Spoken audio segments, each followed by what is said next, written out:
Hey, what's up? I'm Tomi Light. Hey everyone, this is Andrew Monroe, and welcome to Are You Feeling It? On this podcast, we bring you controversial topics, Risky situations, and conversations most people are frankly afraid to have. Ooh. So get ready. Wait, for what? Are you feeling it? Oh, duh. Hey, what is up, everybody? Welcome back to Are You Feeling It? Bow, bow, bow. My name is Andrew Monroe, and of course this is... I happen to be Tomi. Ooh. Lee Light. Ooh, she threw in the middle name for y'all. You got it. I'm not Samantha today, but in my short-alls that I got from Route 21, I could be. Not Samantha today. You will forever be Samantha. Always and forever. Samantha. Oh, shut up. Get out of here. Okay, so how was your week? My week's actually been going super well. I feel like I'm manifesting, Okay. empowering. Vibes. It's Vibes. a whole thing. Yeah. Do you... Okay, so on another podcast, they were talking about how vibes doesn't really encompass anything. Like, it's not a descriptive word, but we all understand it as a descriptive word. If you want to type in, that's not the vibe, or I'm not vibing with it, like, yeah, it'll autocorrect it. It's not a fun time. Sorry, YouTube. Okay, speaking of, we are recording our podcast for YouTube right now. We have a green screen. We have lighting. We have it all down. Whitney Cummings, we are coming for you. Ooh, Whitney Cummings. Is it good for you? It is good for you, and she's going to be feeling it when she's listening to Are You Feeling It? Are you feeling it? Because, oh my God. okay, so I'm going to talk about my week really quick. Absolutely. And then I just can't contain the excitement anymore, and so we're going to round back around. If you're new, this is how it usually goes. We round back around to something. But, okay, quickly. My week has been great. Work. I've had such a mindset switch in the last, month, I would say, where I'm excited to be at work. I'm crushing it at work. I'm seeing challenges as something fun instead of something difficult. You've seen me been working on graphics for the podcast and a bunch of different stuff for the podcast. And so, I don't know, my brain's there. And then I am recently single. So, Just kidding. no, don't get us canceled. Person is well alive. We have just decided that this is not for us. But talking about Whitney Cummings, and I really do recommend her podcast. During one of them with, I think it was Kat Dennings, it was just have you ever, a relationship has ended and you just felt relieved? Yes. And so, it doesn't mean, it doesn't mean you don't, care about the person or you don't have those feelings that you had for those persons, but it's just, you're relieved because you weren't probably acting your full authentic self. Mm-hmm. You're putting on a charade of who you think this person wants or who you think you're supposed to act. Try to be this happy, bubbly, whatever. Yeah, you're in front of them. And yeah, and so I think that's kind of what happened. I still care about the person. I still have the feelings for that person. It's just, I'm so relieved, and it's such a different mindset. Back to you. Yeah, back to fully me. I don't know. Sure. It's not. Honestly, yeah. I like being in a relationship. Uh-huh. But I've clung to my independence for so long that it's just being in a relationship, I don't feel held back per se. Yeah, it's a hard because switch. I don't want to say that I've been held back at all, but right. I know that I'm not giving my whole 100% to myself when I'm in a relationship. Mm-hmm. And this relationship is the only one where I feel different about that. Okay. Because I haven't stopped hanging out with friends. Because usually in a relationship, I will cut people off and just be really about that person. Mm-hmm. Whereas, he's more just integrated into my life. He's making it... He's not putting a strain on it. And... I mean, like a Capricorn. He's really just going with the flow. If we're going to be honest and transparent, as we are, we're transparent, not transphobic. Obviously, there's been rough spots with you and him, me and him, but I think it's just growing and learning because I don't know. That's the thing. You learn to grow and learn with people that you care about. And if you can't grow and learn how to mesh into your life, then that person really probably shouldn't be in your life at that moment in time. I see it. I'm not devil's advocating or anything. I'm just going on that. Is he's been able to roll with the punches, and when they hit, he's able to adapt and overcome, change in different ways. So it's just nice to have somebody who's able to put in the effort to change and be. Oh yeah, and we're tough bitches to. We are, and be all around. Just living as roommates, we had to continue to change and adapt in the first 2 years. Oh yeah. It's been a journey, but I think we've managed it pretty well. We've never had a huge rough patch or anything. We've had a night where it was just I'm annoyed with you type situation, but that's everyone. But okay, so are we ready to? We've been going for 5 minutes. I don't know how long this next part's gonna go, so I just kind of want to get into it, and if for some reason time's super short for whatever reason, we can talk after our next segment. Let's do that. Okay, so finally we can say it. Hey. If you are friends and fans of the pod, you know that I have recently fallen in love. Not fallen in love. Kidding. Shut the fuck up. I have found a male vocalist that appeases my ears. I love his music. It's very hard to find a male vocalist that Andrew likes. He's very picky with his music. Very much just female vocalist. Whatever. And there's most male vocalists that will have that female aspect to it, but it just doesn't sound right to him. I just want Justin Timberlake. I don't think is a great vocalist. No. NSYNC, you can't compare it to his solo career. I think his solo career was kind of whack. Great actor. I'm probably a great human being. I don't know him, but his singing career, I'm not a fan of. Yeah. And we'll talk about this more next, but very picky. Found this beautiful artist with an amazing voice. I listen to the songs every single day. Literally a shower playlist. In the shower. Yeah. And if you're also friends and fans of the pod, we've been talking about manifesting all 2021. We're shooting our shots and we're manifesting in 2021. And that is exactly what we did. I took a leap of faith, got on Twitter, sent a DM.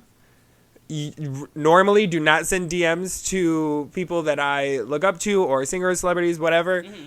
Responded. Took a shot. Booked and blessed.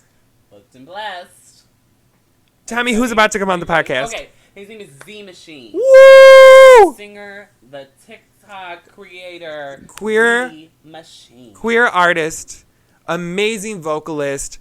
I found him on TikTok. We're gonna talk about it next segment, but I'm just so excited. No. He's killing the game up We're gonna dive into it, but I'm so excited. I've been pumped for weeks. We've known about this for weeks. For a hot minute. The last podcast, we were ooh, should we tease it? And we're no, let's not do it. And now we're finna do it. So we are going to. He's about to call in and get into the green room. We're gonna get things going. So podcast listeners, if you're excited to listen, you can also tune in on YouTube. We're gonna have this uploaded. We're actually promising this will be uploaded on YouTube.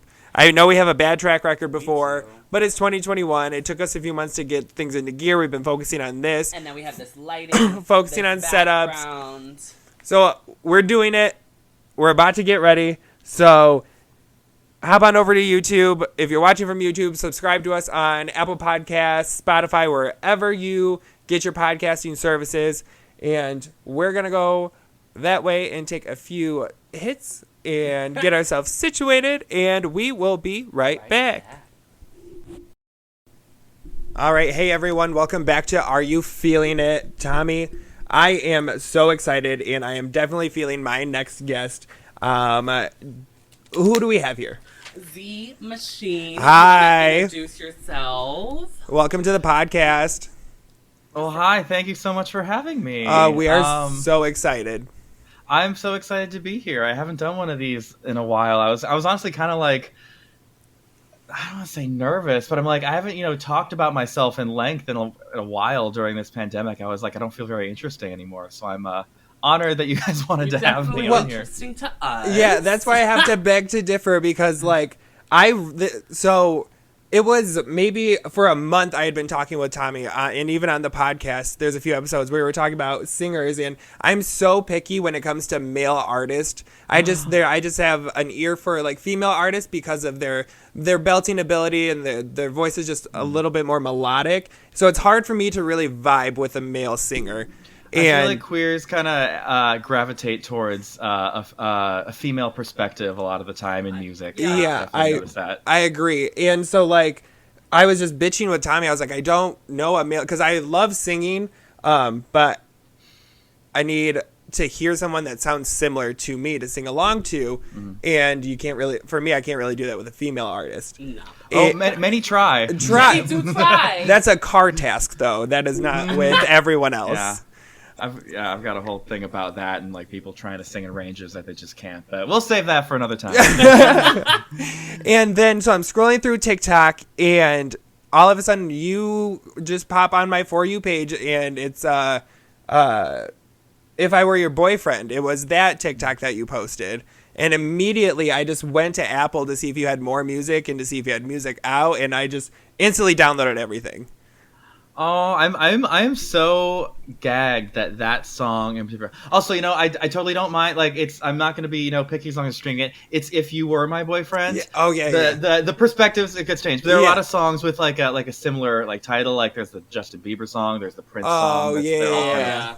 Yeah. So I understand the confusion, but just for the record, if there's anyone who's trying to like search it, right. But no, I'm so gagged that song has sort of had like a late in life revival. Like, I mean, this is a bit of an exaggeration, but it's like Lizzo's Truth Hurts. Like, 3 years after it came out, it suddenly became the biggest like song in the country. And I'm not saying it's quite like that level, but no, but you dropped that in you dropped it in 2018 on your EP. Yeah, like early 2018. Yeah, and then I found it in like the end of 2020. What? It's and honestly, that song in particular, I was kind of like, you know what, this is like low key my favorite. It's the most fun. It's the most like unabashedly queer. It's kind of nasty. It's like it was always the one that I loved doing live. I always was just like, it's a little too niche to ever really, I feel, take off. But you know what? Whatever. Fuck it. It's not. I was really kind of like, it's not like this. Any of these other ones are going to take off anyway. And so the fact that this is the one that seemed to really strike a chord with people, or, at least hit the algorithm on TikTok in some kind of way, I was just like, you know what? It deserves. Now, was that the first one that blew up on TikTok that you uploaded? Kind of. It's certainly, of my songs, it's the one that's blown up the most. Okay. So I did, the things with my other song the one that I just put out, Four on the Floor, I uploaded a clip of it a few weeks before the If You Were My Boyfriend one, because I was at a point with that song where I was just working with my producer on it, and it was just not hitting right. Something about the production and the form. I was just like, you know what? I might not even put this one out. So I was like, you know what? I might as well just throw a little clip of it on TikTok, because, something about places like Facebook and Instagram is that when you post something with your art on there, the engagement, they tank the engagement because they want you to pay to promote that post. Right. If you're promoting your art or if you're promoting an event, it'll get like a fraction of the likes that those things usually get, because they are crafty and like they're trying to make money, and they are not. It's not a good place to promote art a lot of the time, unless you're like a major label artist. So I was like, you know what? It's probably not going to do much. I don't even really like the song that much, so I can't even imagine like just connecting very much. So I threw it up on there, and it didn't like go viral, but it got like 80,000 views over that week, and I was just crazy. Like, well, shit. Now I guess I have to finish this one. Right. Somebody's waiting on this now. I know exactly. And I'm very glad I did. Because I probably wouldn't have if I hadn't thrown that up there. And TikTok now held you accountable. I know, right? Who'd have thought that would be something happening in my life when this pandemic came down? I thought TikTok was just for like 15-year-olds arm dancing. Arm dancing, love arm dancing. Oh my god, waist up only.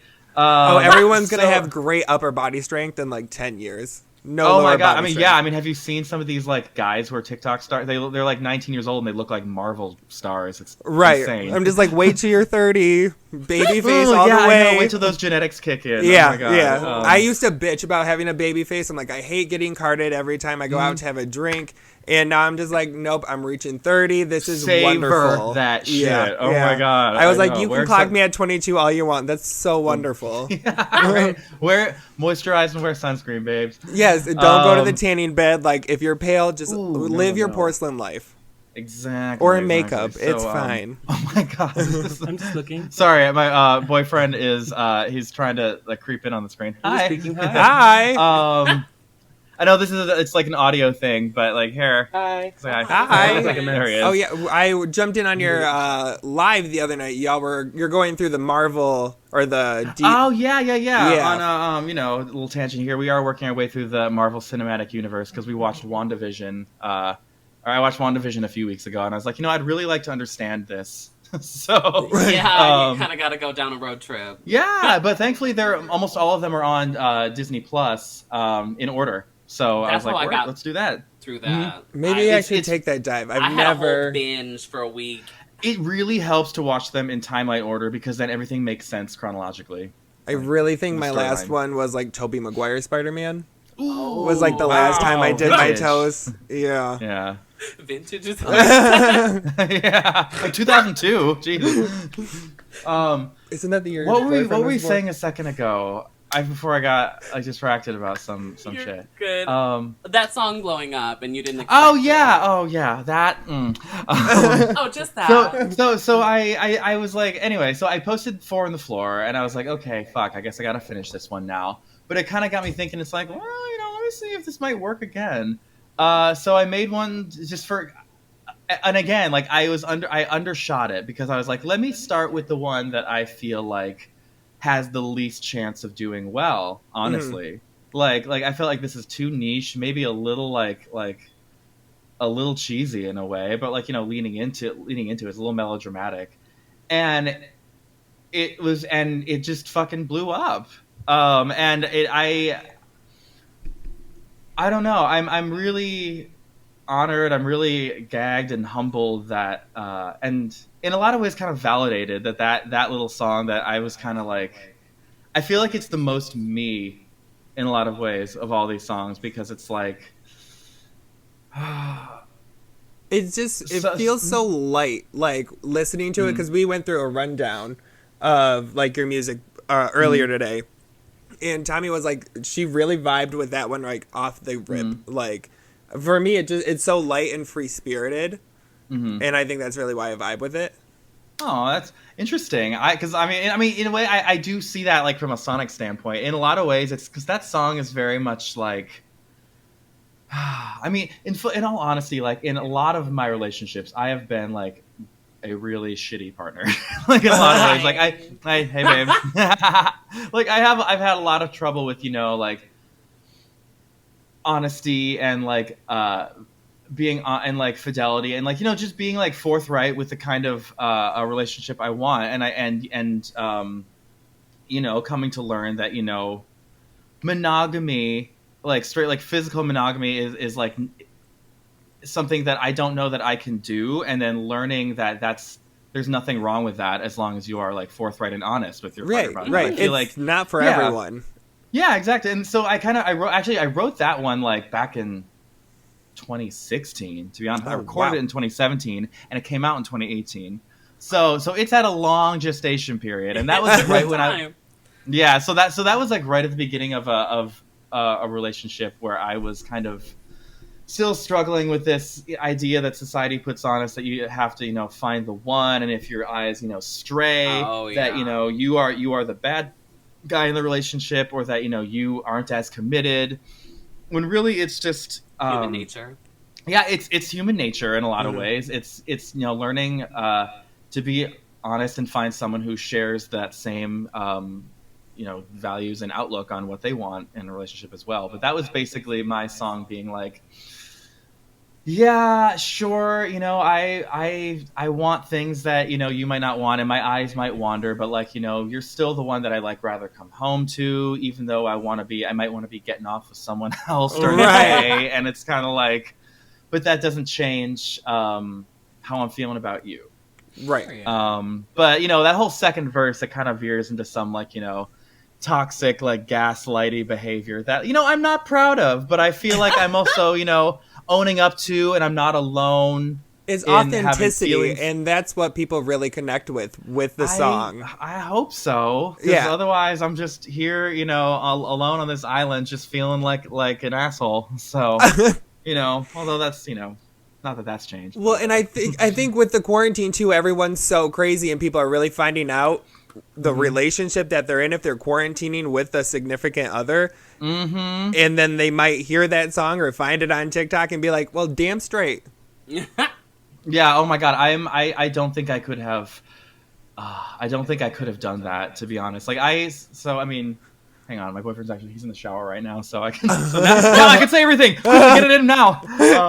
No. So it was, I don't think I could have survived a relationship if I had started like quarantining with them. So I was just getting out of something pretty toxic towards the beginning of quarantine, and honestly, if I had been stuck in that one, actually, it's the one that Stealing Candy is about. One of my favorites, though. Mm-hmm. Oh, okay. Oh, I've got some stories about that. Yes. To be honest, that's probably my favorite one, but we'll get into that. Didn't later. I have to explain did I explain to you or Gigi what the sentiment of that song was? Because one of you asked me what is Stealing Candy? Okay, let's see. So it's about this sort of relationship, if you could call it that. Or like an entanglement. Okay, it was an emotional entanglement with. Okay, so we got Jada Pinkett Smith on the podcast. I really cared about, but it was a very, it was just very unhealthy, and I was enamored with the idea of what it could have been, and it was with somebody who was in the public eye a lot. Like they were very gay famous. Okay. And I don't want to be.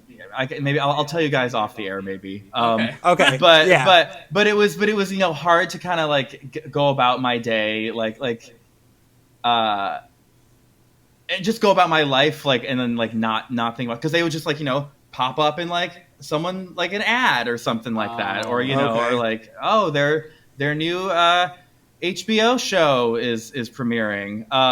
Okay. Easter egg hint. That. And everyone posting about that. But Stealing Candy specifically, it was there was a time when we were getting to know each other, and they were just asking questions what's your favorite something, what's your favorite thing to eat or snack or something. I was just honestly, watermelon Sour Patch.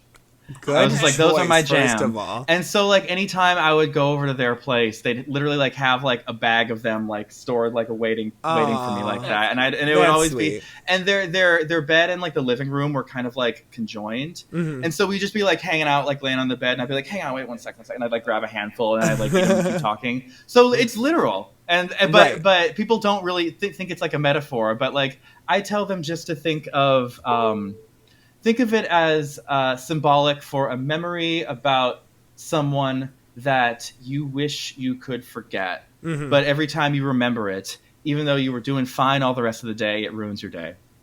I feel that. So, yeah. I hate those little flashback memories. Yeah. No, it's it kind of sends you into a spiral. It's and I was doing fine, and suddenly I think of you, and I'm wrecked. Right. So you never want to eat sour watermelon ever again. Well, let's not go that far. No, nothing can really come between that relationship. Okay. So that's a solid bond. Yes. Nothing that's can love come right there. between you and food. So what's been your favorite song that you have recorded? I'm trying to, let me think. Or we can stick it. Let's keep it in the. We'll start with just in the Brain Chemistry EP. Oh, the Brain Chemistry EP. God, it fluctuates from day to day. I went back and I listened to that whole thing from start to finish again recently, and I was just like, damn, this is like, I feel like a different person than I was then. I feel like at the time I was just coming back from a long period of not recording music or doing music because my life had kind of like fallen apart and I took a break from that. So I was basically like, you know what? If this is the only thing I'm ever going to do, I just need to throw everything at the wall, every trick I've got, and just no holds barred. Right. And I listened back, I'm like, yep, you did that. Yeah. but I feel like each of them, but I feel like it's cohesive, and I feel like each of them have something to say, and it almost feels like each, they're all a little piece of like who I am. But I think in terms of just like, fuck, man, I don't know. See, I feel that. I feel like for a long time, Running on Empty was kind of like my seminal sort of cornerstone masterpiece song, because like that was the first song I put out. That was the first single from the EP, and that was the first song I put out in like 5 years. Yeah. And I would always end my shows with that one because it was like long and it was like epic. Because before that, it was Refugee you dropped, right? Oh, what was that? Sorry? Refugee was the single before that. Oh God, we don't really talk about her. Oh, okay. Never mind. I just discovered her, so. She was very honest to who I was at that time, but like I do listen to that and I am kind of like, it sounds very 2013. Yeah. But I don't mind. I don't dislike that one. That was just a weird time in general. Like 2013 was just a really weird time. The sonic landscape of pop has really evolved. Yeah. But I feel like for a while it was Running on Empty because I wrote that one in 2014 and I released it in 2017. Wow. Because there was a whole drug spiral and stint in rehab between writing it and putting it out. Mm-hmm. So like there was just So you had your time in the poppy field. More stories we can get into. Yeah. But just in terms of like straight up writing, I feel like Dangerous might be the strongest one, just in terms of like hooks and stuff. Mm-hmm. In terms of like my low-key favorite, probably If You Were My Boyfriend. But weirdly, when I put that song out, the song that did the most streaming numbers, and up until like about a year or so ago, was still my most streamed song, was Brain Chemistry. And I was like, go figure. It's such a slept-on gay anthem, I feel. You know what? I would not disagree. I'm glad you don't, because I will die on that hill. Thank you. I mean, I hope you don't, but we got a while. But I appreciate the commitment. Whenever we can get our vaccine, then we'll talk. There you go. Yeah. If you die, it won't be from that. Yeah. I admittedly I did stop doing that one live for a while, just because I feel like there are elements of production in that song that are very much like. They come alive when you're wearing headphones and you're playing them on a speaker. Oh, yeah. But but there's something about the dynamics of it that, like, the chorus doesn't really get, like, huge. Like, it kind of stays at a very, like, pulsing dynamic the whole time. And, like, I feel like I really, appreciate, what I was trying to do with that one. I think, the samples were clever. I think the production is really slick. I think the vocals are there. But something about it when we would do that one live, it just kind of, like... I sort of felt the energy of the crowd die a little bit. Okay, yeah. So what you were seeing in the audience wasn't what you were seeing on your streaming end? Exactly, yeah, pretty much. Although it worked well when I did some virtual sets this past year, I think, as any musician did. Mm-hmm. And I had a thing where I had the members of my band record themselves playing it, and then I brought them together with my take, and so it was literally like we all came together virtually as part of that set. And it's for some reason in that context it really worked, but for some reason just on stage it just was not hitting. and it really bumped me out because like I really appreciate what that song was doing and saying, but whatever. Did you have other samples for the intro of that other than the RuPaul one that is on the track? No, I think the only sample that we did that I recall us pulling from anything else other than just like the actual drum like samples from the recording software was just the RuPaul thing. I did want to do a whole extended intro where I had like pieces of that, and like I wanted to take clips of like Harvey Milk's like "Gotta Give Him Hope" little recording. Yes. The thing is, the only recordings I could find of that, people have music laid underneath it already, and it just wouldn't have worked. It would have sounded terrible. So I was, and then the more I think about it, it's like, you know what, this song doesn't need like a minute long intro. So I think it ended up working out just fine. And that actually is another one that had like a little mini TikTok moment, like not quite as big as "Before My Boyfriend," but like, you know, it was pulling like, you know, like 50-60K like views on that one. I was like, okay. So it's always the ones that I don't think people will react to well. You're like, I don't have faith in this. I'm gonna send it out. Exactly. And then there are the ones where I'm like, this is a smash, and like it doesn't even break like 10K, and I'm just like, you just really don't know what's gonna hit or connect. What do you want from me? I know. But the thing is, once you start asking, what do you want from me, or at least once I start asking, what do you want from me, is when I start to spiral and care too much about the algorithm and too much about what people are saying. I have a question. What is your zodiac sign? Your birthday's in a couple days. Okay. So, oh my god. All right. So I have like a whole thing with like on like TikTok live streams where when people ask me that, I'm like, yes, because I've had people like, you have never for really sure said this, on your you're live. for sure this, and I literally have had people guess 11 signs before they guess my sign. No. So I'm curious to hear what you think. Okay, so if it's I will tell you though. in 11 days, you're a Taurus, right? In 11 days, it would be. Is that when that changes? Well, because no, would you still be an Aries? Or switch over to Taurus? Because it's mid-April, so April would switch over to Taurus. Oh, okay. So you already kind of have an idea. So my birthday is actually on Tuesday. Okay. So I would still be an Aries. My bad. Still an Aries. Okay, so you're a liar. Yeah. Sorry. You know, I said it was coming up. When we were talking, it was probably 11 days, Probably. I think. Yeah, it was somewhere around there. I knew you were going to New York. Yeah, exactly. I leave for New York on the 15th. So that would explain your gaslighting behavior in your relationships and this. I mean, is that a thing? I have a whole thing where I like I try.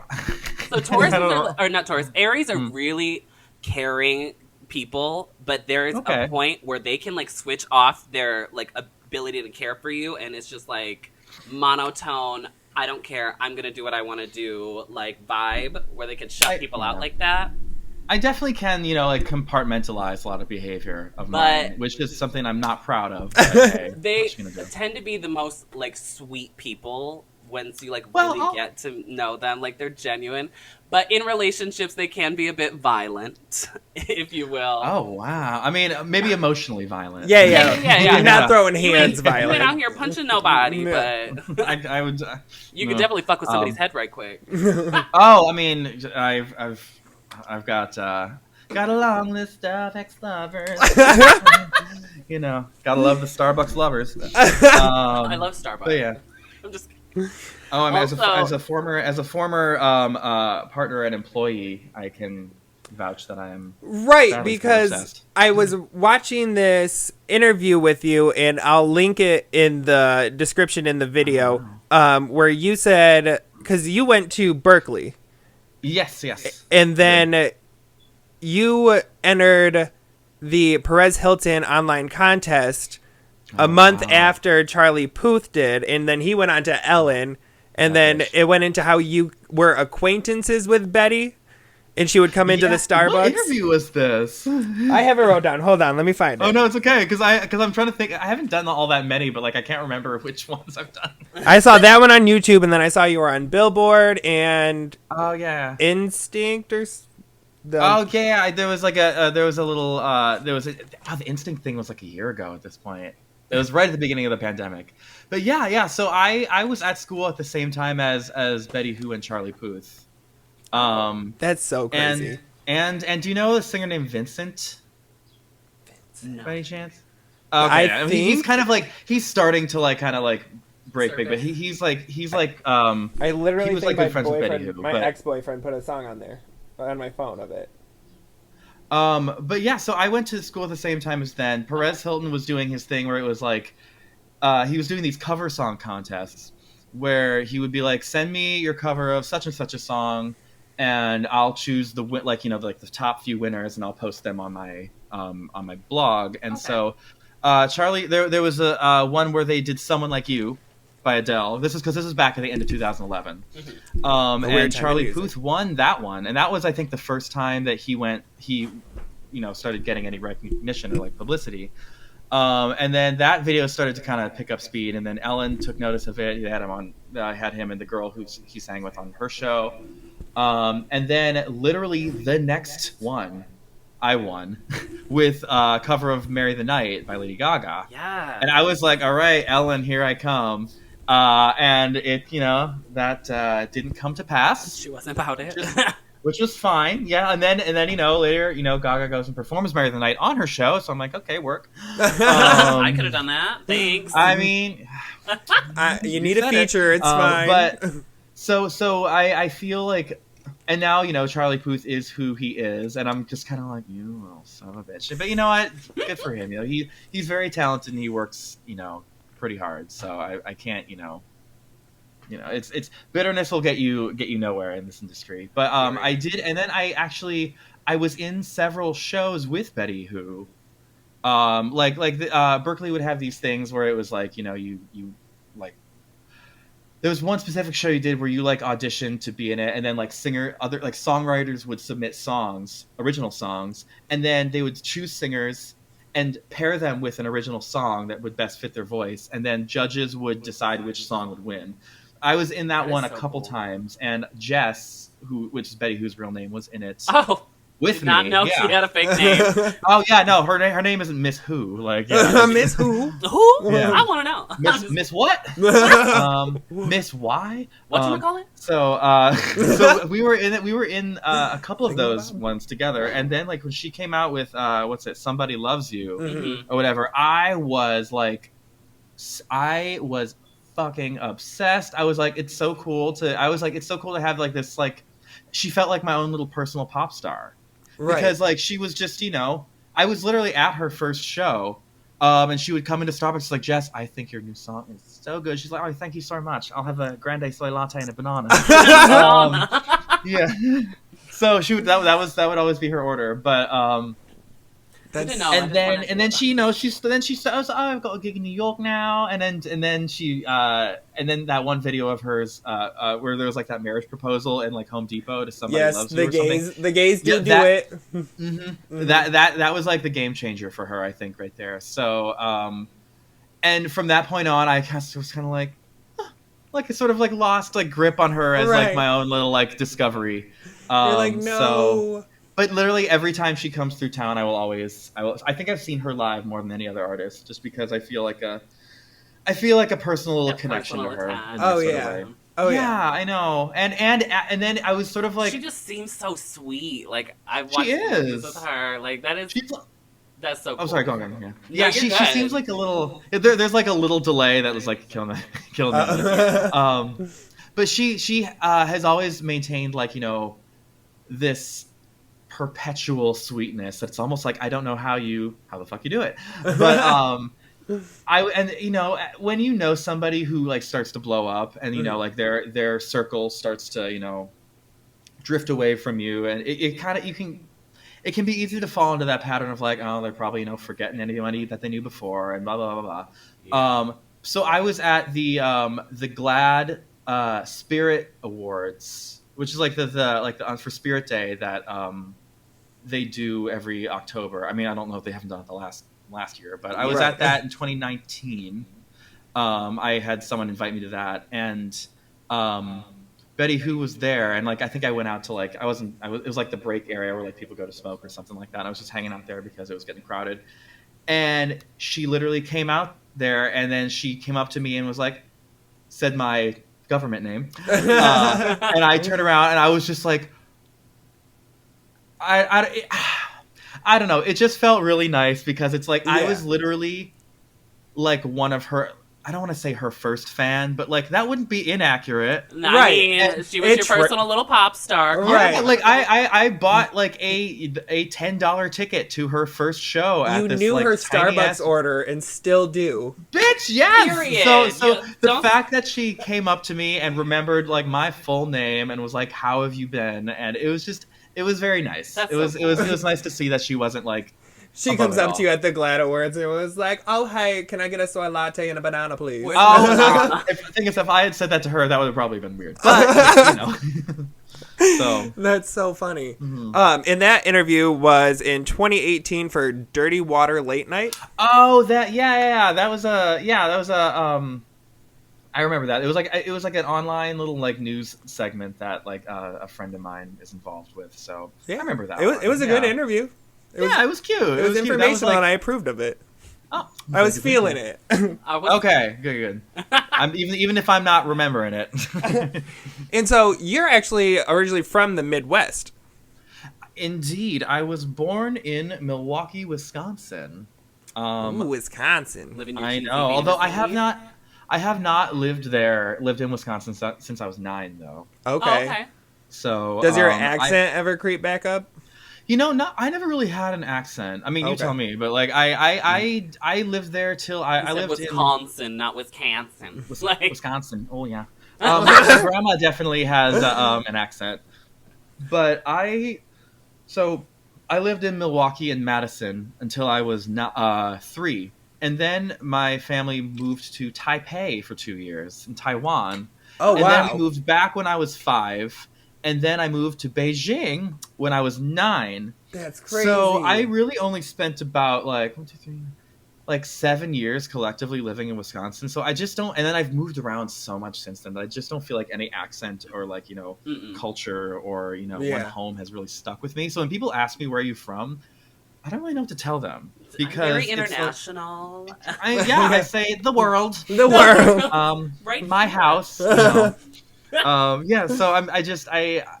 it's like what you consider from, like is it where you were born, is it where you like have family still, right. or is it where you've lived the longest, because different answer for all of those, and right. I don't really feel connected to any of those. Right. Like it's weird. I'm just living in the moment. That's where I'm at. Exactly. Where are you from? Like right here, right now. I'm right here. Mm-hmm. All experiencing the Exactly. hive mind. We're all connected. Wherever you want me to be. Oh my god. I'm But very, I can't I'm really flexible hear with different accents besides down south or mid east or out east, because when I moved to California, I was like, oh, everyone sounds like me, and I would go to work and I would go to school, and then they would be like, where are you from? You sound so funny. I'm like, what do you mean? I sound like you. Where are you where are you all right now? We're in Michigan.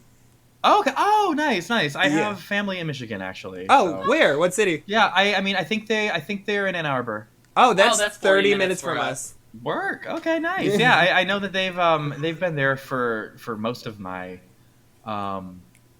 my life that I remember, and I know that we would go with them and we'd stay on this place in Torch Lake. I don't know. If that was always like our like annual like family summer like reunion type of place. We'd rent a house on that lake, and so I have a lot of good memories growing up. Summer and fall in Michigan, beautiful. Spring and winter, awful. I'm trying to get out. Oh yeah, that's what I hear. Yeah, like Midwestern winters are just like torturous. But honestly, brutal. I feel like anyone out there like hates the winters when you live there. But when you're out, like when I'm out in California, I'm just like I miss the seasons. No. I want to see it change. I loved a rain and no rain season. It was pretty wonderful. I like the spring.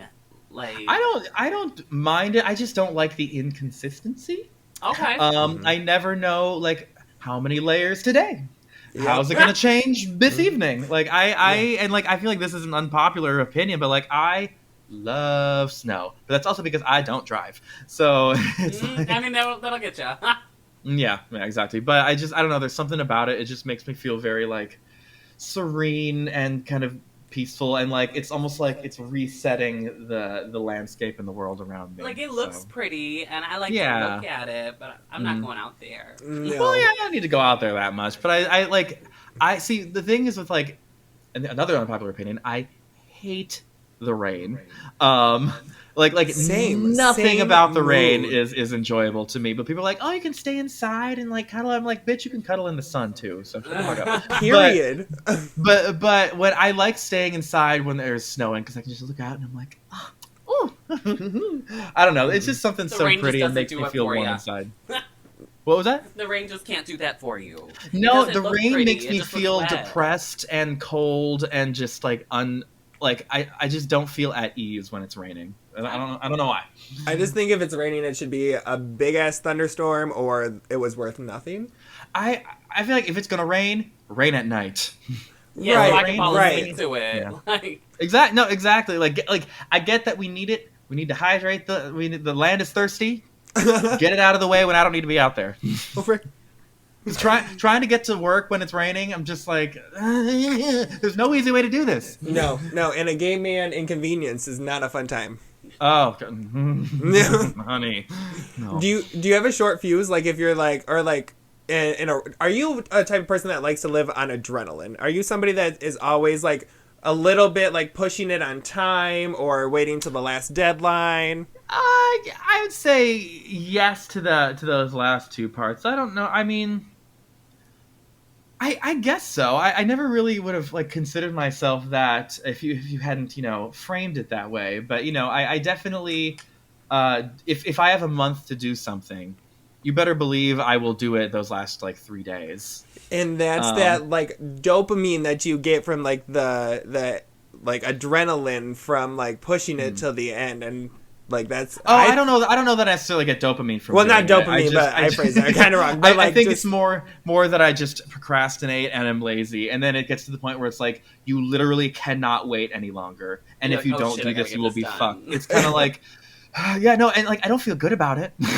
Like I always think about it. It's like I should do this, yet here I am charging I always do forward, this. not. You're like, Drag Race is about to come on. Maybe we can do it later. Yeah, it's like, well, I have to do this, but also I'm holding my phone in my hand, so. All right. I got things to You do. Yeah, no, it will literally. It's a problem. Like I have that coming up with the whole. Well, I guess there's not really a deadline with it, but like there's like the 4 on the Floor music video idea that I'm trying to put together. Okay. That I literally had people like send in videos like for I don't want to be in my video that much. I actually don't really like being on camera very Really? often, so that's why I'm kind of glad that this is like just like an audio. Is this just an audio podcast? I mean, there's gonna be an audio, but there'll be something like on YouTube right quick for Okay, no, that's fine. Whatever. I'll make it work. I usually have like a weird kind of like dysmorphia seeing my face because it's just as like I don't know. I don't like looking at it. I will show it because it's what you got to do in this industry. But like, most of the video is like other people's videos that they submitted themselves, and they're like rocking out to the song, and I'm like, what? I like that. Right. But I cannot bring myself to start editing this shit. Like, and there's no deadline on it really, but it's also like I don't want to wait like too long before the song like has been out for too long. Right. But also, one of the benefits of being an indie artist you're not really beholden to any one timeline, and it's not like anyone's really like. It'll come out when it comes out. Yeah, and it's like I'm always like, oh, people forget about me. It's like, bitch, who remembered you to begin with? So,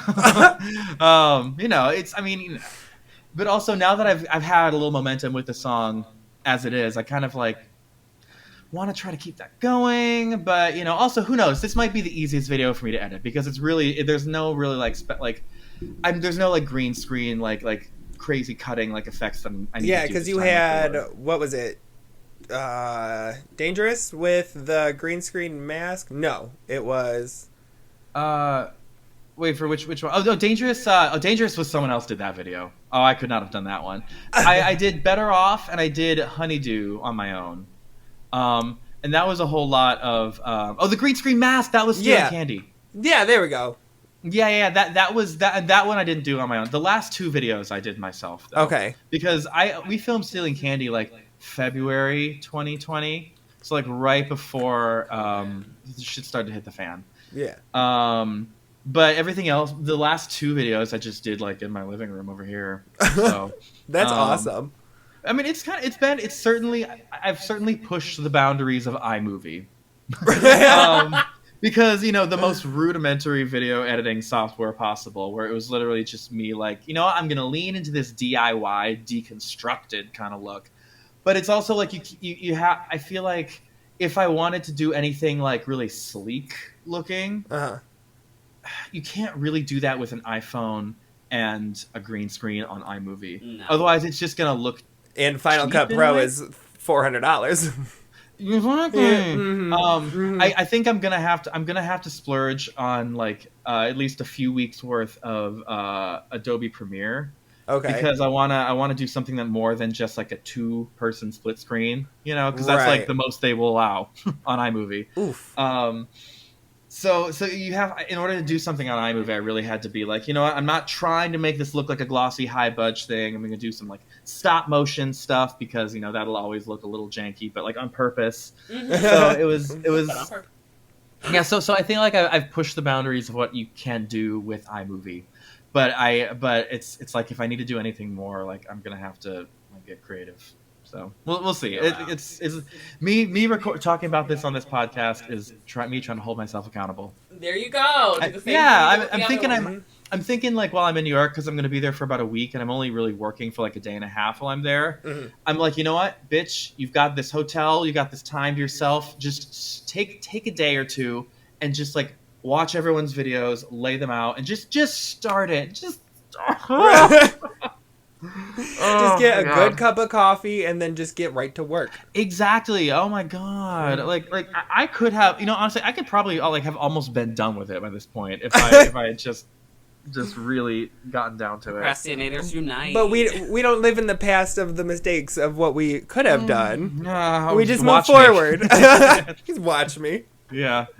People are like, is that a challenge? I'll take that. And that's an Aries mentality. Yeah. Oh, guilty. And what's your partner's zodiac sign? Okay, want get this. So he's also an Aries. Oh, that often happens actually. It gets even crazier. Oh no. His birthday was actually just this past. It was on the 4th. Well, happy belated birthday. So he was the April 4th, which is the same birthday as my dad and my ex. So I'm just sort of like, well, I don't know what this means, but I'm just going to go with it. So at least it keeps my gift buying schedule consistent. So, make it easier on you. Yeah. It's I'm not like, hey, it's a reminder for them that your birthday is then coming up as well. Get that out of the way first. Yeah. So this is for you, but it's a reminder. Exactly. Yeah, it's like I'll do my shit for you first, and then I can just be like, my turn. The rest of the month, me. Mm-hmm. Or at least the next week. Right. So yeah. I have a question. Is this a Star Wars earring you have on? Oh my god, thank you for noticing. Yes, it's Rebel. Da, da, da, da. Yeah. It's the Alliance. Yeah, there you go. I have like a bunch of Star Wars earrings. Do you like Star Wars? Actually, I love me some Star Wars. Okay. I feel like it's always been kind of like that one really like, I don't know. I'm such a nerd. But then it's kind of like the kid. Yeah. Oh, yeah. Absolutely. I think I really got into it when like the special edition trilogy movies were re-released in theaters back in like '98 or something like that. Okay. I was oh my god. Okay. Yeah. I'm not gonna do an age reveal. I was but I was old enough to go to the movies. You did you. Yeah, there you go. So I remember seeing those and being really, I got enamored of them. And then like the next year, the episode 1 came out. So it was just like, Star Wars fans were eating in the late 90s. And then I think when The Mandalorian came out a couple years ago, I got, it kind of reignited that again. And then that was right when Disney Plus came out. And so, just like I'm doing with Marvel now, all of the Star Wars movies are, exactly. All the Star Wars movies are owned by Disney. So I just watched them all in order. And I don't know. They're just, there's something about the world building that they made. That's it. Thank you for putting good. Like had the whole Star Wars like dictionary when I was younger, Mhm. and like reading about these like aliens that they created and the different worlds that they created, it fully immerses you into this world. There's so much stuff that they don't even talk about in the movies and stuff that you kind of like learn the backstory. Oh, and then I recently watched all of that show, The Clone Wars. Oh, which, if you want to talk about world building, oh my god, it's the galaxy. It's they did that. Yeah, it takes place between episodes 2 and 3, but it like document it. What was it? Oh, sorry, the delay and then the volume. Is it the cartoon one that they did? Yeah.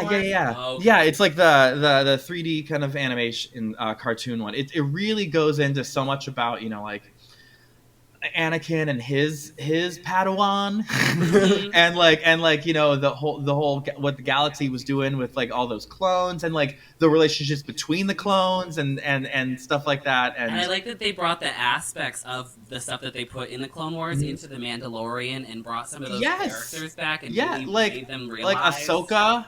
Yeah, she was. I loved her makeup. Oh my god, everything they did for her was so good. Mm-hmm.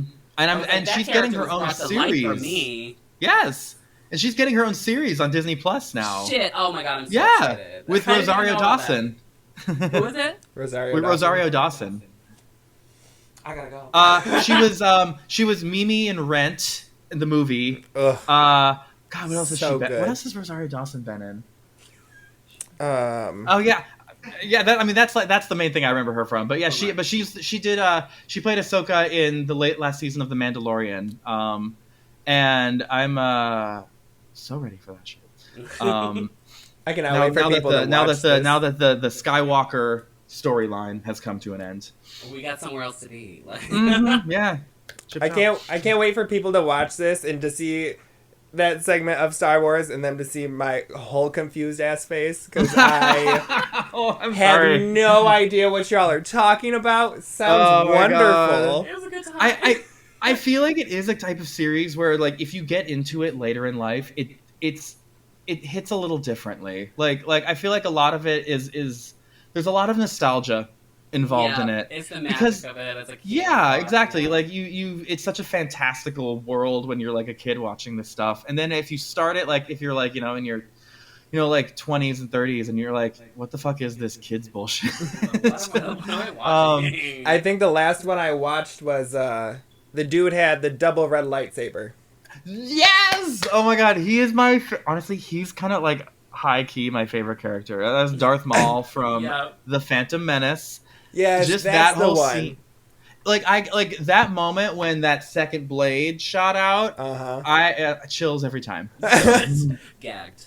I think my whole thing with Star Wars was I'm such a Virgo and I hate that it's out of order. I hate that I have to. You know what? I could see that. And then also when you watch them like sequentially, it's weird because it's like, oh, the writing's bad, but the special effects are good. Oh, now the writing and acting is better, but the special effects suck. Oh, now both of them are kind of better, but like it feels like it's a rehash. It doesn't.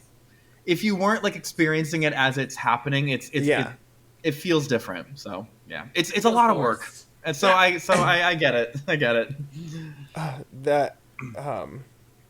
don't know. I need to try it. My ex just made me sit through Steven Universe. I don't know if you've ever heard it. I know of it. I have never watched it, so I'm not really familiar with anything about it. Was surprisingly decent, so I guess that kind of opened up my mind that I should get out of my like Law and Order political TV show watching and try something more creative. It is very LGBT inclusive and that's what I do know about that. Like I know like Jinx Monsoon has voiced a character. Yeah. I know that Nicki Minaj is in it. Really? Wow. Yeah, she voiced a character as well. There's a couple. Who's the other one? Patti LuPone. And then dang, what's her face? Who plays Garnet? I can't remember her name. Estelle. Estelle. There we go. Oh, like Estelle, like American Boy Estelle. Yes. She plays in the whole series. Yeah, she's the main character. So that's what she's been doing. Yeah. Okay. Yeah. Because I don't know any. Because I don't know anything that she's been doing since like her one hit. So good for her. Get that coin. And I remember in an interview that I read or watched, and and I agreed with you. You don't really think there are... I don't want to speak for you. I believe that there's no real mainstream artist who is queer that is authentically queer in their music. I would say that was the case up until recently with Lil Nas X doing his thing. Oh yeah, he really went there. Yeah, and literally up until like 2 weeks ago. Right, so, right. Lil Nas broke that down. Yeah, no, he said, I was gonna say, well, okay. Honey, we went to hell. I feel like there are indie artists who are way more outwardly queer than he is, but I feel like he is certainly doing that at a level that I don't know that we've really seen before. I mean, No. Troye Sivan certainly alludes to it. I just saw him leak photos for his next album, and oh yeah. I'm actually I don't know. I've always had a special place in my heart for him because he was kind of like, at the time he was sort of doing like what the other girlies weren't. Yeah. Troye Sivan. Yeah, I feel like him. I feel like Kim Petras kind of. Yeah. Yeah. I mean, if for no other reason than representation. I didn't even know she was trans for the longest time, and so I know, right? And I'm over here lip syncing to her songs at drag shows, and they're like, she's trans, right? And I was like, word. Let's go. Although she isn't even like. I mean, she has like a song called like Transylvania or something like that. Or it's like an interlude on her EP or something like that. But this or that or the other. Yeah, there you go. But like her the content of her music is not overtly queer. About I don't feel the fact that she's trans. She's just yeah. And it's not saying she's got to. In fact, I feel like just existing and not making the focal point of your art, the fact that you are having to kind of carry the weight of this representation. Everybody wants you to be a spokesperson for the LGBT community once you come out as a gay artist, and you're like, I just want to make my music. I support the gay community, and I'm here for my community, but I'm not the one who's going to speak for my community. Mm-hmm. Yeah, exactly. It's like this expectation. It's like, well, if you're the queer artist, everything, like so much of what you do has to be, waving that flag. And I feel like I feel like it's important that we do have that. But I think there's something like powerful in its own way about, just essentially doing what everyone else is doing as a queer and not and doing it as well and not having to be like you're good. Carry that megaphone with everything you do. Yeah. Right. I could be an ally without having to scream it to the rooftops. Yeah, because that will. I don't want to say that'll get old in your art, but if everything you do is just being like, I'm here, I'm queer, it's like, and based on your advocacy, baby, we know. Okay, we've been new. You're queer. That's a good part of your discography, honey. But what else do you offer? Like that authenticity of stealing candy, like that. Oh, I don't know. It's just very authentic, Like I feel like you kind of use your music as therapy in a way. If I'm right, I was thinking about that earlier. That was definitely the case with that song in particular. You had to work through the issue. With the music. like most of the I was like most of the sessions in which I was like putting together the track or trying to think of what to do for the next verse was a lot of like. I mean, I'm sober now, but at the time I was just like, all right, take a big hit of the vape pen and just like cry and write out like what you're feeling. And so by the time that was done, it felt like I had excised a huge like chunk of sadness out of my soul. And I really feel like it. Like when you listen back to your music, you feel like you're a different person. Maybe that's because you kind of use that music as that therapy to push and excise whatever you said out, and that is the reason for the evolution of like who you are. You know what I mean? That definitely seems to have been the case, yeah. And it's still authentic for who I was at the time. But I'm like looking back and I'm like, the guy like singing "Dangerous." I'm like, ooh. Hey Tiger, what you doing there? It's like more power to you, but it's kind of like the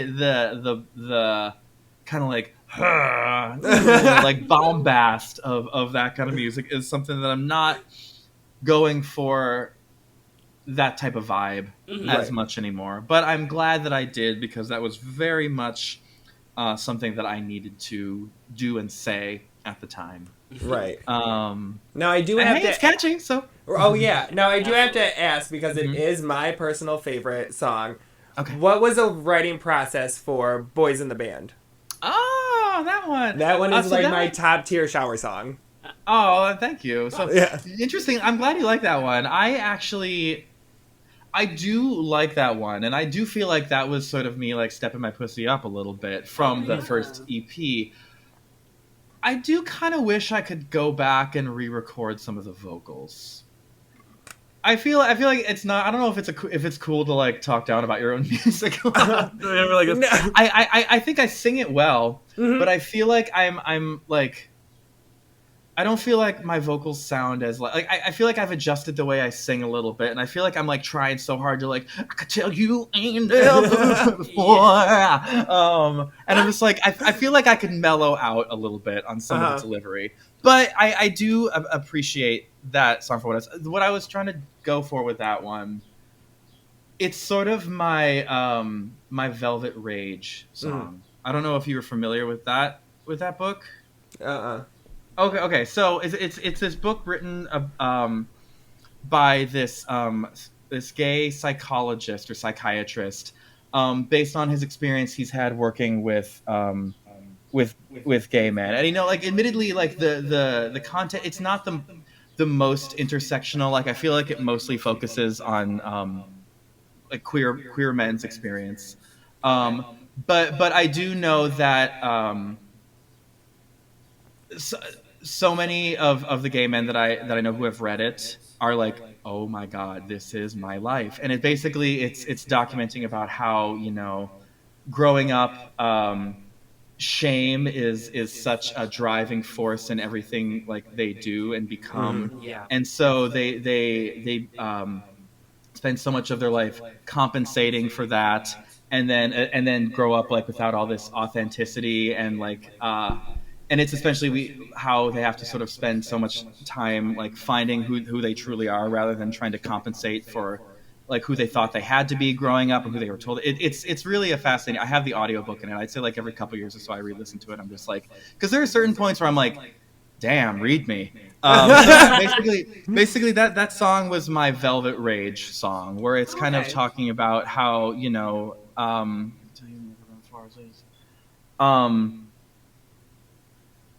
we get, we put such a high value on, presentation and how we're perceived, and, trying to find validation through external things, and, like being like, love through sex and stuff like that.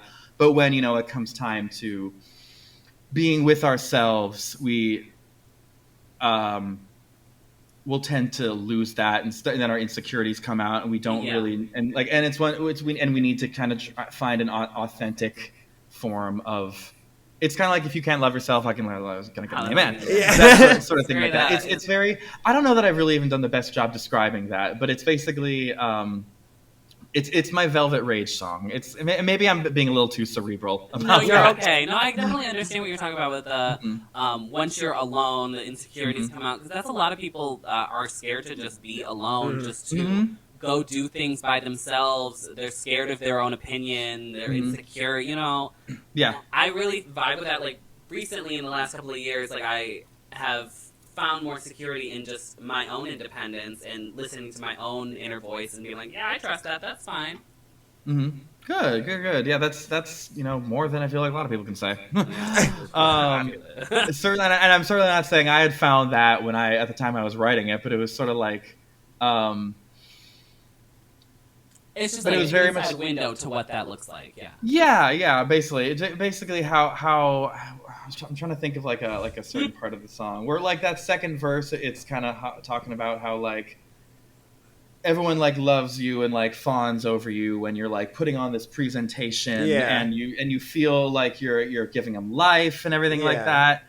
But once that all goes away, it's like, do you have an authentic like foundation? Do you have like people who you feel like are real and you can trust to open up to and be with? So it's kind of like, I'll often my life will sometimes imitate my art, and I'm not really saying that like I've found the answer to that yet, Right.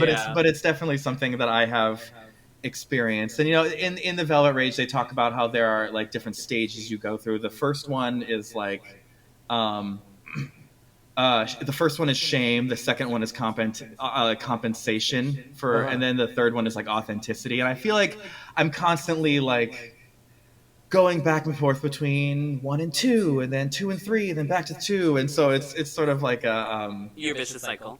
Yeah, kind of. Or like I'm like fluctuating back and forth between them, depending on what's going on around me. So It's all about the outer world. yeah, And it's so maybe I'll do like a Boys in the Band 2.0 with a vocal production that I feel a little bit better with.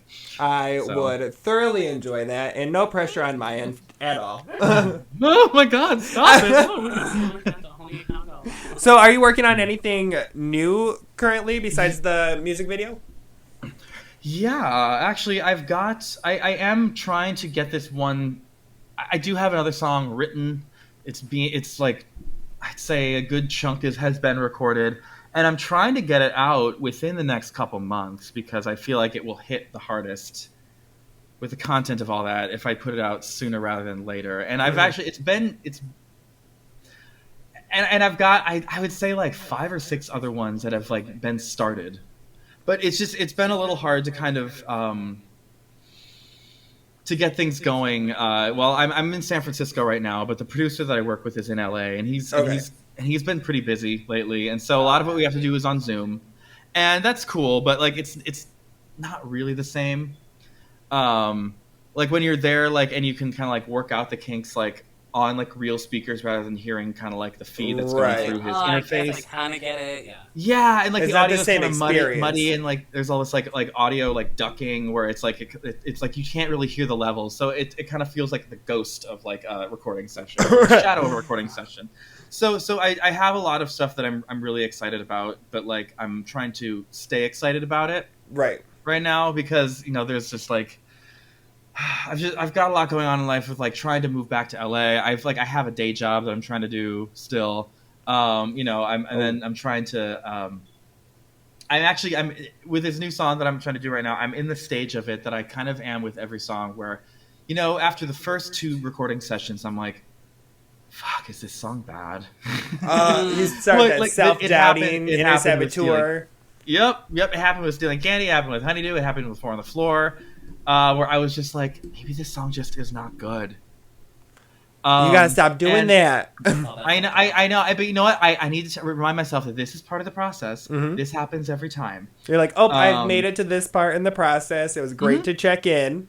And then people like us are gonna buy it and download it. Yeah. However. Well, yeah. The thing is, it's like I can't put something out if I'm not 100% happy with it. And with each of these songs, there has been a stage where I was like, this just doesn't work. But I fucking push through. I'm anal retentive about it. I just need to make sure that every section takes me to a journey to the next one and feels like it moves right to like 4 on the Floor. Like I had a whole bridge written out. I had this whole like synth part going in the chorus, and it was just like something is not right, and it was too big. So we just took some of that away. And then suddenly it just clicked, and I'm like, "Oh my god, thank you." So I'm kind of at the point where I'm like, sometimes I'll hear too much going on in a song because it's like I'll get these ideas. And I'm like, "Ooh, I'll put them in there," and it's like, no, that's a good idea, but it's not a good idea for this song, right? And I feel like I'm entering that section. So this is actually going to be like maybe the chillest song I've ever put out. Ooh. Like it's very minimal, but I feel like the stuff but I still want it to be like cool and interesting. So we were trying to like add little production elements to it. And now I feel like it's getting too big, and it's just like it's losing like the magic and the beauty it had. So I'm trying to pull it back. Yeah. I feel like the writing speaks for itself, and I think I'm just going to let it do that. So that's it. That's a lot of like I have been making music with my brother, and a lot of the stuff that we'll do is like we'll start adding to it, and then I'm like, you gotta take this away. Like, there's too much going on. You got too many, like, drums and this, that, or the other thing. And it's like, let's just start from the bottom. It can be very exciting to hear, like, something new in it, but then you'll stop it and you'll step away and you'll press play and you'll be like, oh my god, when did it get that big? So I think a lot of the stuff is getting to that stage right now where I need to. I listened to this one interview. I think it was with either Miss Cracker or Bob the Drag Queen or something like that. But they're like, when you're making art, you need to learn how to kill your babies. Which sounds gruesome. Okay, that was Bob. Yeah, that was Bob. But it's like I think it was something Bob had told Miss Cracker, and it was an interview with Miss Cracker. Okay. So it's so essentially it's like you need to be okay with having something like the part you love about this most, or like some part that you love about it being taken away. And I'm just like, oh god, it's so painful, but it's like it's okay, it's real. I get it now because you're like that is my baby, and you're like, ugh, I have to kill it. I know. Yeah. Don't cancel. It's just it's a metaphor. It's the only babies I'll be having anytime soon. So I'm okay. I mean, I can try. I don't want any Christian rights groups coming and protesting this shit. So yeah, I don't want to deal with West Bureau Baptist bullshit. No. Well, actually, I wouldn't mind that. I think they seem like fun. Yeah. I would love, while we're on a little political, my dream political guest is actually Tomi Lahren. Oh my god. I would love to have a conversation with her. Mm-hmm. I don't know if it would go great, but just to pick her brain. It would be, yeah. It's just to see, like, what happens when you have a thought and it goes through your head and it comes out your mouth. What is the process of you being like, yeah, that's right. Yeah. We all have filters, and I just don't know how some just squeeze by yours. Like, yeah. And it's the most outrageous ones. We actually participated. She had a event, I believe. It was actually like 2 days ago, I believe, because I had a reminder on my phone. Yeah. Mm-hmm. And you signed up for tickets online, so it was a big thing on like TikTok to go sign up for the tickets. So she played at an empty stadium, so we partaked in that, and I got the reminder 2 days ago. So oh my god, yeah. So wait, so are you going? No, it was 2 days ago. I don't think a lot of people went. Yeah. Oh, sorry about it. Maybe next time. No, it's okay. No. Masks not required, I'm sure. Oh, probably not. No. I don't get that whole thing. Yeah.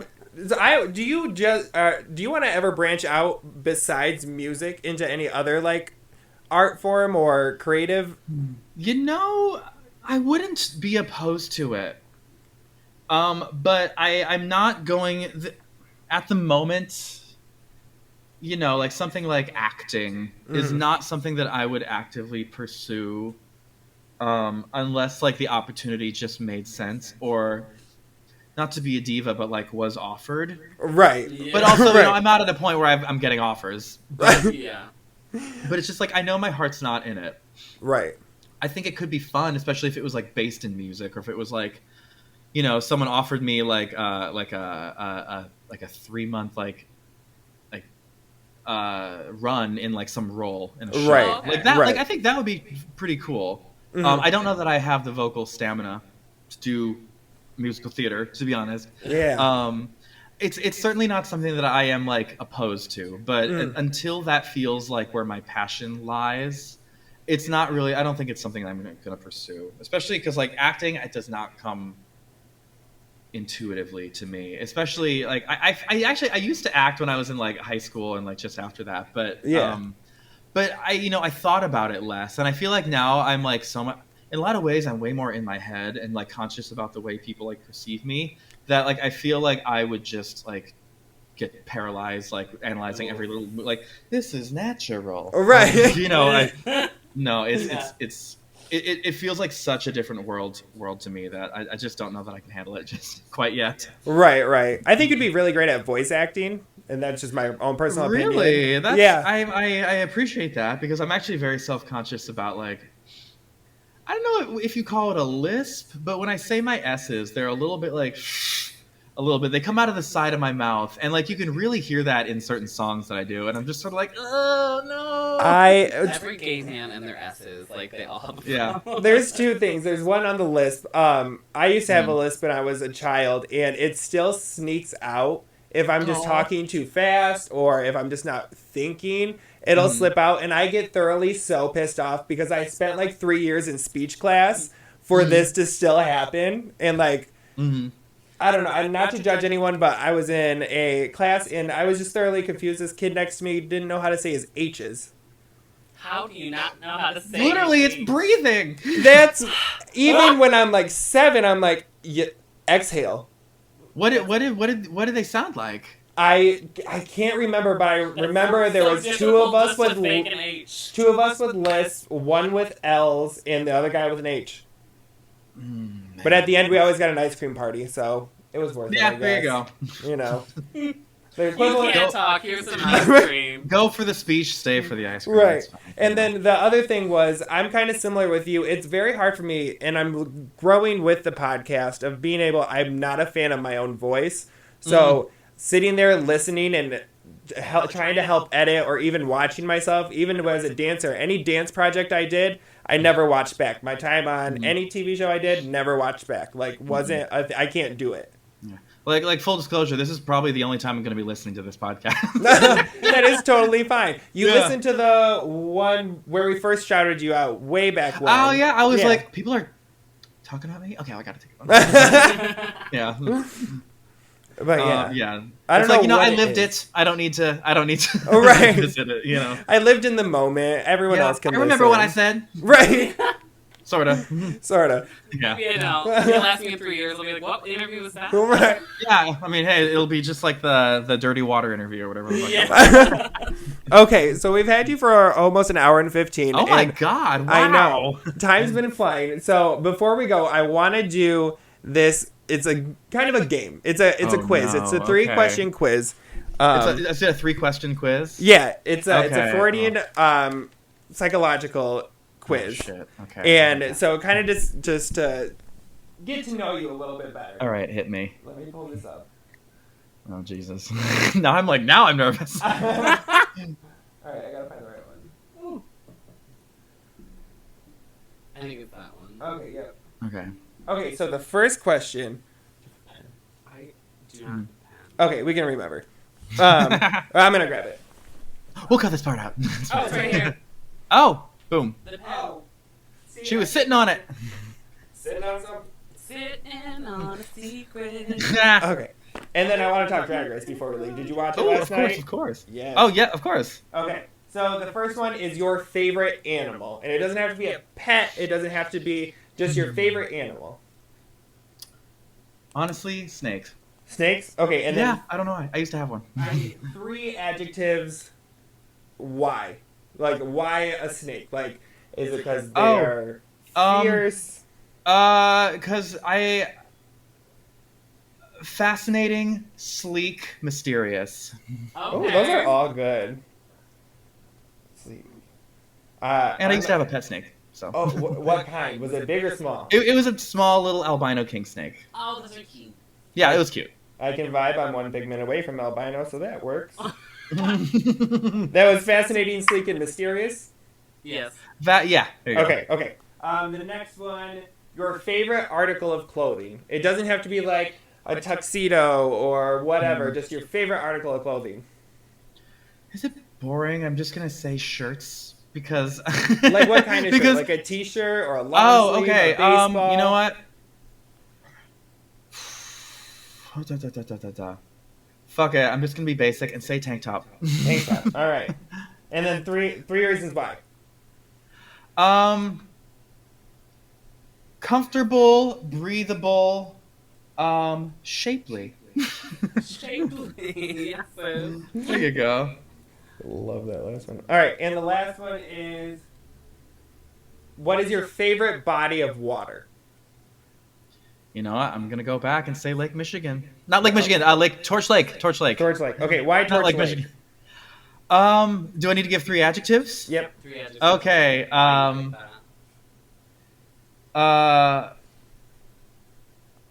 Beautiful, blue, nostalgic.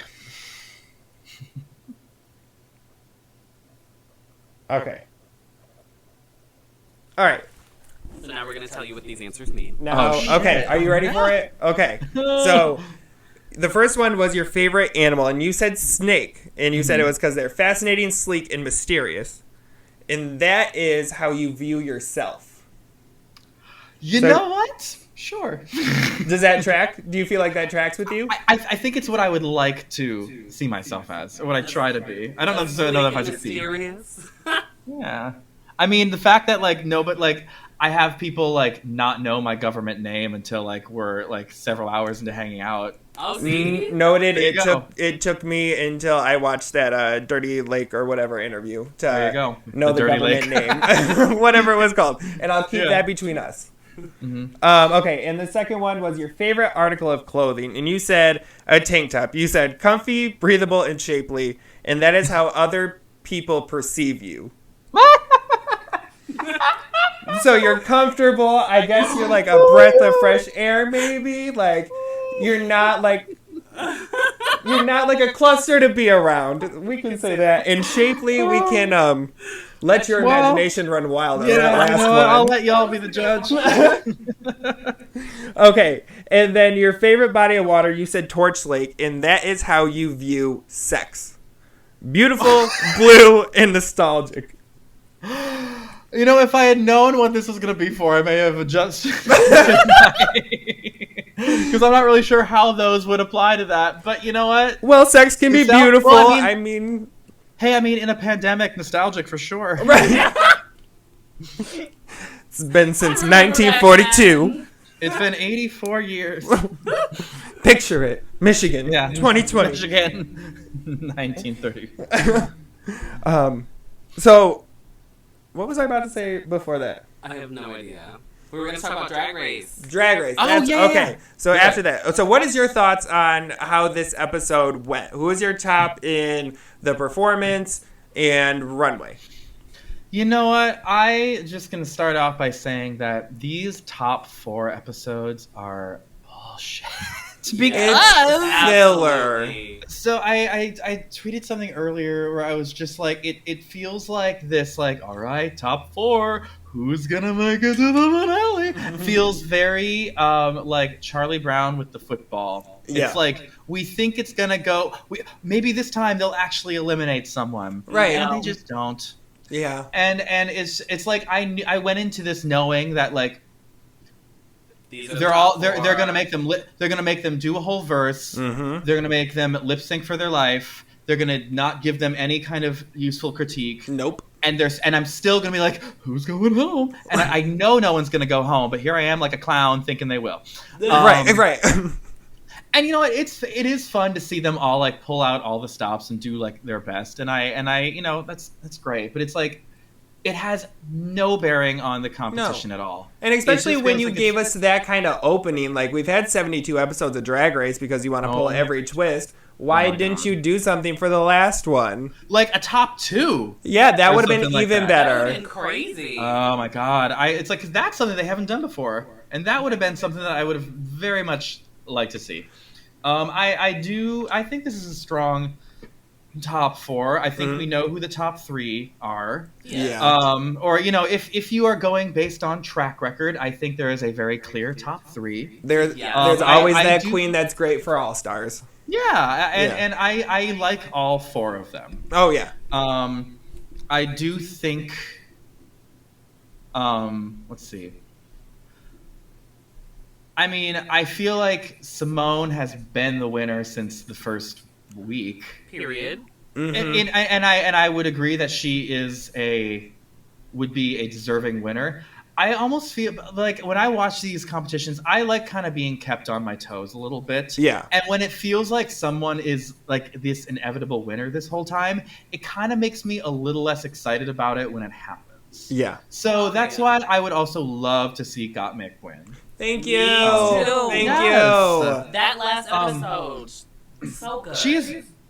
She's been so consistent and so charming. I feel like this is not a popular opinion, but I have a place in my heart for Rosé just because I feel like she is just such a talent in everything she does. Yeah. I understand she's not really the most warm-hearted. I just love her so much, and I get that, but I feel like she has grown. And watching her growth is fun. And She's done nothing but get better, I feel. Right. And she also has never been in the bottom, so it's kind of like, you know, I'm a big fan of all three. And Candy is great TV. So it's like, period. It very much feels like, you know, she got there because RuPaul is obsessed with her. Yeah. And you know what? That's a talent unto itself. It really is a show about like who can you make RuPaul like the most. And I think for me that's where got me because I'm gonna just say it out there, when her and Utica did their first lip sync, I thought they were both kind of boring. So we didn't really see anything from Got Mick until like later on, where her trajectory just went like this. And that Snatch Game is really what turned my opinion on. When she won the ball challenge, I was like, okay. Yeah. And there's a pattern of these kind of like skinny fashion queens winning the ball challenge and winning Snatch Game. If you because Aquaria, and then you think of Got Mick, it's kind of like, well, yeah. And the interview between RuPaul and Got Mick was the best one. Like, I wanted more of that interview. It was so much fun. Yeah, if you chose the winner based on that, like, Got Mick wins that for sure. Oh yeah, no, you're right. The last episode is always bullshit. There's never anyone that's truly going to be in the bottom. Nobody ever fucks up. Low. Yeah. Yeah. You're just like, okay, now let's wait till next week and the next so we can get there. Wasn't a single piece of like feedback, like of criticism, right? At all. No, and I'm kind of just like, eh. Although I did appreciate how in season 11, the final 5 did the challenge, and then they eliminated one. Yeah, and then went to the top 4. So I can get down with that. Yeah. See, I'm with that. I just need somebody to go home. Like, I know. We waited so many episodes in the beginning of the season to have people go home. I'm just like hungry for it. It's like it feels like we've been through the entire Biden administration in the time that there's been Drag Race. Let's not rush that. Let's not rush that. We're gonna take that one nice and slow for a while. Take that nice and slow. Yeah. We need a breath of fresh air, and that's gonna be a long 4 years. The good kind of long. Yeah. You know, there's a bad kind of long and a good kind. Yeah. For sure. So yeah, I'm just I'm ready to get this season over with. I'm looking forward. I'm kind of looking forward to All Stars. We'll see. There's All Stars, Down Under, All Stars International, and then Drag Queen of the Universe. So there's just so much shit coming down the fucking pipeline. Oh my god, I'm. You know, really, do you guys listen to Race Chaser? Oh yeah. Yes. I'm just worried. It's like, we're never going to get back to the classique version. No, what did they end on? Season 3? 5. And I want to hear season 6. I know. They like, the more recent season that's fresh in your brain, they haven't even got to. Like, that's not the current season. Yeah, I'm just like, if we just keep pumping out new seasons of the American franchise, we're never going to get to the old seasons. No. So, and they're like double working because they have the Race Chaser and then the Hot Goss. Hot Goss! I love how they do the splunking in the DM. Like, they're just like, we're just going to pull up all these pictures. Oh, I've tried to write in there for the Rainbow Spotlight, and they keep ignoring me. Okay, so we're going to do it now, podcast to podcast, because if they can get the coach purses to the queens, then we can get Zee Machine as the Rainbow Spotlight on Race Chaser. So Alaska and I've had a few Willem. friends be the Rainbow Spotlight, so I'm just like, get me y'all's teams. So, we got you. We're gonna call them out officially and tag them. Oh, hello, so, Race Chaser. We're calling for you. Get her back. Give her bag. So we're gonna make her a Rainbow Spotlight. Give her spotlight. So, where can everyone find you? All right. So, up until a couple weeks ago, I would just say I'm at Zee Machine Music everywhere. But oh, plot twist. But a couple years ago, I hit up at Zee Machine on Instagram, and I was like, "Hey, man. So just." I don't know how attached you are to this handle on here, but like, if you ever didn't want it, could you just let me know? He's like, yeah, sure. I think I'm going to hang on to it for now, but I'll let you know if that changes. I was like, okay, sure. Great. A few weeks ago, he hit me up. He's like, hey man, I changed it. So if you want it. So I was like, oh my God. Right. I jumped on it. So I am at Zee Machine. Okay. One word. Zee Machine on Instagram, but everywhere else I am at Zee Machine Music. So that's Or just search Zee Machine 2 words and I'll pop up. You know, I'm probably the first one of that name that will pop up anywhere. So I've made it so. I've been doing my research for this interview, and yep, you're the only one. Good. So I've done my work. I didn't have to dig too far to find the right one. Okay, good. So, yes, and we appreciate you so much for coming on and doing this and being our first really guest, really. This has been so much fun. Yeah. Thank you. I've had such a blast. Thank you for having me. Yes, and you're more than welcome back anytime. And you're how's next week? such a breathable person. Yeah. Don't forget Shapely. Shapely and comfy. Yeah. Shape. I mean, I'll go verify these terms when we're off. Yeah. Well, it's new merch. Hashtag Shapely. You know what? I legit have been putting out merch for quite some time now. So I guess there's no excuse now. Yeah, no excuse now. We have the podcast for accountability. There you go. That should have been the name of the podcast, Accountability. I'm all right. Well, thank you so much. And make sure you follow Zee Machine on all of his social media and stream all of his music. Please. Yes. Thank you. Bye. Bye. And welcome back, feelers. Tommy, that was so much fun. I had the best time. He was so much fun. That was just such an incredible experience to be our first major guest like that. Someone I look up to, and I know they say you shouldn't really meet your idols and everything, but he was a breath of fresh air. He was so breathable. I was so comfy during the conversation. Oh my god. The nostalgia I'll feel. No. That was great. Thank you, Zee Machine. I do have to say that I did get the idea of because we had two Freudian tests we were gonna do, because I got the idea from Whitney's podcast, Good For You. She does this as well, but we went with the one that she does. So all credits to Whitney for making me come up with this. But whatever, it's such a cool idea though, and that's why I want to do it, especially with our first big guest. Yeah. And then we did have a little chit chat with Z after we were recording, because we had to, get a little bit of different tea and, just keep bonding, because that was such a great time. Yeah. We did find out that his boyfriend is a comedian, a stand-up comedian. His name is Joseph Schles. So Joseph Schles. And is a tongue tire for people with lisps. So thank you so much. But make sure you can listen to his audio album on all streaming platforms like Spotify, Apple Music. He's all over YouTube, all over the social media. You can hit him up there. We wanted to make sure we got them in there because he did make that appearance in there, and we wanted to give him a shout out. He's the TikTok star of the relationship. Yeah, and I unaware. Love that about him and about them and how humble he kind of is. He was just, I don't know, so authentic, so fun. That was just so much fun. Such a sweet person.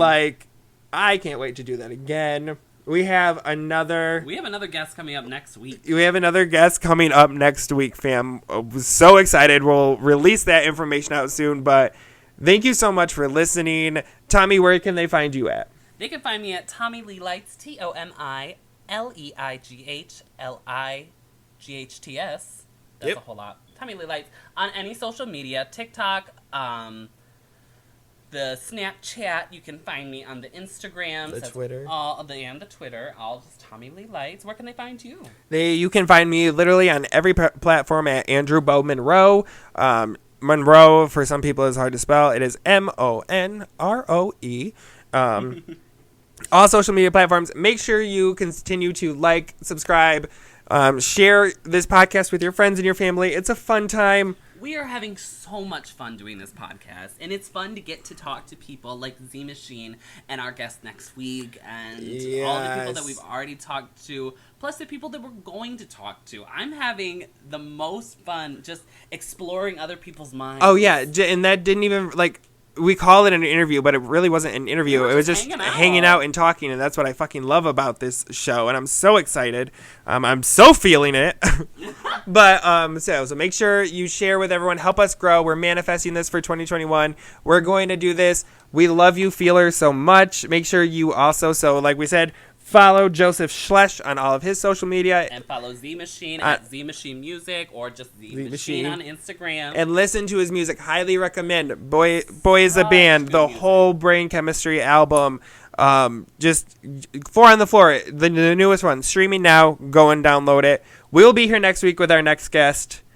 And thank you so much, Zee Machine. That means a lot to us that you just did that for us. yes, thank you. And we will catch y'all here next week. Bye. Bye.